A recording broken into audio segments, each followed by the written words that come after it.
One day, Thomas was at the quayside of a small village. The early morning catch of fish was being loaded into his trucks. The work took a long time. The fishermen were using old equipment, and Thomas was worried. "I'm going to be late for Henry at the docks. He won't like this. Please hurry up," and Thomas was rudely interrupted.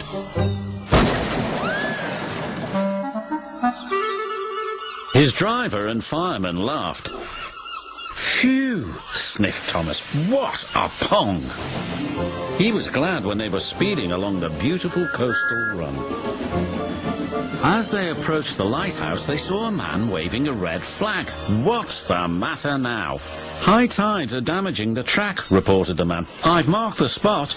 "We'll go and inspect," said the driver.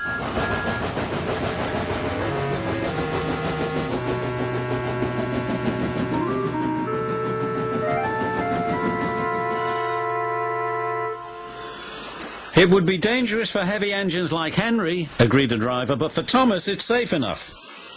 The guard left a red oil lamp by the damaged track to warn engines. "When we get to the docks, I'll tell them to close the line."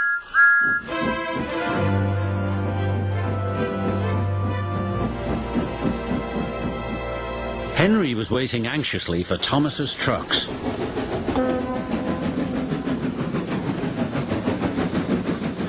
"Why, you're late, and that smell is making me ill." "I can't help it, it's the fish," replied Thomas. "And there's danger on the rails, that's why we're late." "Huh, you're the only danger on the rails, Thomas. Now stop wasting time and get your trucks hitched to my train."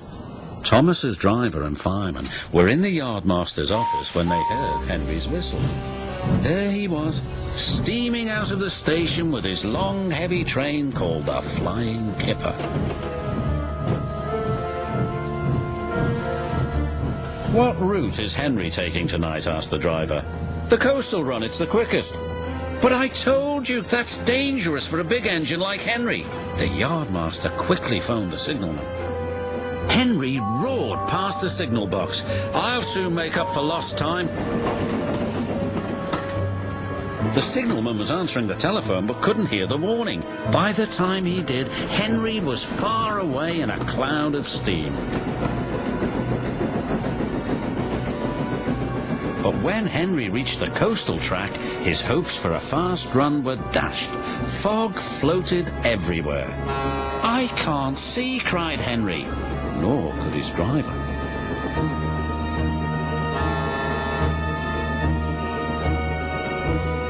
When he could, it was too late.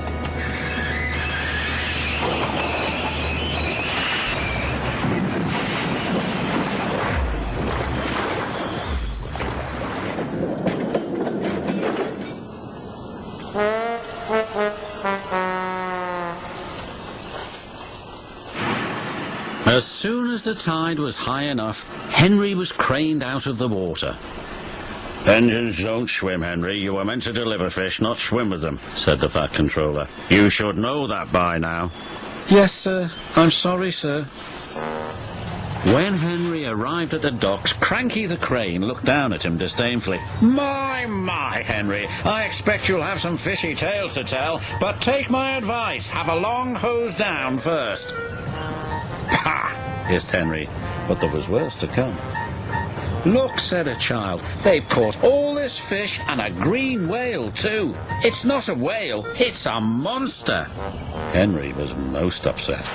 Thomas now felt sorry for Henry. "Come on, your driver says it's time for a nice hot washdown.